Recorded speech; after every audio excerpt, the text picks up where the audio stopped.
छोड़ी खाई ना मिठाइया।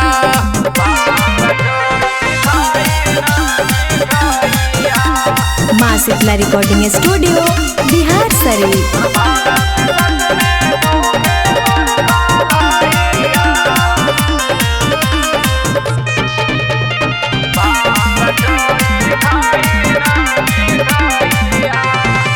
माना बात माना पिया हमारो कहनावा, नाही तो चल जइबो पापा के भवनावा।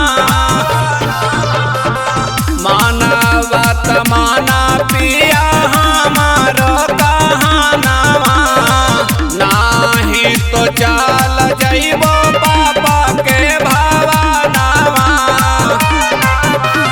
महादेवा करी कौन उपाइया, दुखा को हमारो कलैया। भांग छोड़ी खाओ ना मिठाइया, दुखा को हमारो कलैया। भांग छोड़ी खाई ना मिठाइया।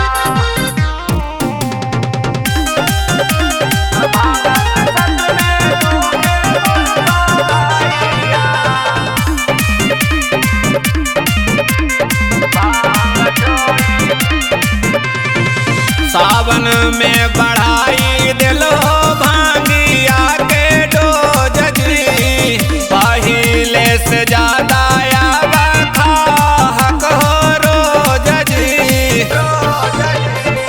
सावन में बढ़ाई दिलो भांगिया के डोज जी, पहिले से ज्यादा खाहक हो रोज जी। कीन